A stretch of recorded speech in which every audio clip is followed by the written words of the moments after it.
Hey guys, it's Riva, and what's the first thing that comes into your minds when you think Gungan? Probably Jar Jar Binks, right? He doesn't really give them a good reputation. But today, I'm talking about why and how playing as a Gungan would work so well in Battlefront 2. So I'm sure all you guys know what a Gungan is, but if not, they were in the Battle of Naboo in the playing fields fighting the droid army. They live in an underwater city on Naboo and have some pretty cool gadgets I think would be perfect on the Battlefront, and I hope you guys agree with me. The reason I like this idea so much is because they have so much to offer. An atlatl club, electropult, boomers, cesta spears, personal shields, catapults and shield generators, just to name a few, but not all of that seems realistic. So my idea or prediction is a Gungan will be a reinforcement for Naboo, with one of two primary weapons, either the atlatl club or the cesta, whichever one you choose. Both are capable of throwing boomers and can be used as a blunt melee weapon. I picture a Gungan as a melee hero, so I've designed abilities to suit that. So the thumbnail of this video, I spent about 30 minutes creating a visual aid of the abilities I could see a Gungan soldier having. So let me explain them for you. This is a Gungan personal energy shield, which protected you against both blaster fire and physical weapons, and believe it or not, was actually capable of repelling force lightning. So if the Emperor ever makes a return to the game, then that would be quite the scene. The way I see this working is similar to the rotary cannon for the heavy class. You quickly pull it out your back pocket, use it for a set time, maybe 5 seconds, and then you throw it away. I can kind of picture the animation being like Reinhardt's barrier field from Overwatch. Basically where you walk slow, but in return you get some defense. I think a shield is a great counter for a melee hero because they're always so exposed and in the close range action all the time, so a defensive trait will really step up that gameplay. The middle ability, you guys may have guessed it, but it's a jump or leap kind of thing. Gungans are pretty good at jumping because they're amphibians, and this ability relates to the melee characteristic as well. It's an easy and quick way to get to your target faster.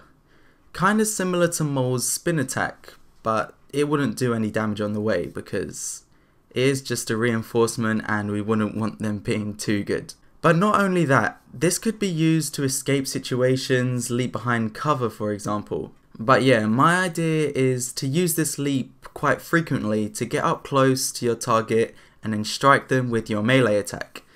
I think this will make a very fluent and tolerable melee experience for a hero, because I know from my experience with melee heroes from other games that they can be quite frustrating always having to get up close. So I think a leap to get to your target faster will really boost the enjoyment factor. And finally, the boomer. Boomers are electrified plasma, and this would be my favorite ability, so DICE, if you're watching, please add this. Boomers come in all sizes, but for my theory, it will be launched from your primary weapon. When activated, you would place a boomer on top of your club or your spear, and then it acts like an impact grenade, but it's thrown from your primary weapon to help take out the ranged targets. You can see in this picture that there is storage for more than one boomer, so I decided to give a limit of 2 boomer grenades. But that sounds pretty boring, doesn't it? Other than some cool animations, it's basically just a grenade. So, to give it more of a personality, boomers are basically an EMP. In The Phantom Menace, we see Jar Jar hit a droid with a small boomer and it disables that droid. But when a large boomer hit an AAT tank, it got completely destroyed. So there's a cool gameplay opportunity right there. You can easily take down enemies, but when you throw a boomer at vehicles, because of its size, it will not destroy the vehicle but only disable it, and could work similar to the ion neutralizer in the first Battlefront. This then gives you a reason to spend your battle points on the Gungan, because it has that anti-vehicle characteristic, and really defines the word of reinforcement. I hear developers say how this game will include more skill and team play, and I think this ability suits that statement perfectly. If you play the Gungan correctly, you could single-handedly take out all the vehicles your enemy has, giving your entire team the advantage based off your personal skill and performance. So in summary, my ideal Gungan would be a melee hero. Now, melee heroes in general are very vulnerable to damage because they're always in the front lines. So, to give them a hand, I gave them a shield to protect themselves, a leap or jump-like ability to escape, get closer to your target, and the boomer to offer a different kind of gameplay experience rather than just physical attacks all the time. In my opinion, this is fairly balanced because a melee character would probably be the most neglected out of the reinforcements, but with the Gungan, I think I've designed a range of gameplay experiences that will hopefully make a Gungan popular. I mean, just imagine throwing a boomer at a starfighter and it crashes to the ground because it's disabled. That would be an incredible gameplay experience.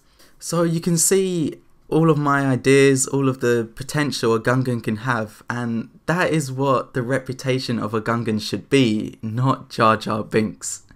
The only problem I can see with my setup is the fact that there is 3 abilities for a reinforcement. It probably would be best to have 2, either the shield or the jump, or the boomer and the jump. Either way, I think it's a perfect setup for a Gungan and a realistic addition to Battlefront 2. Let me know what you guys think. I hope I explained myself well. So thanks for watching, leave a like if you enjoyed, subscribe if you're new, and I'll see you in the next video.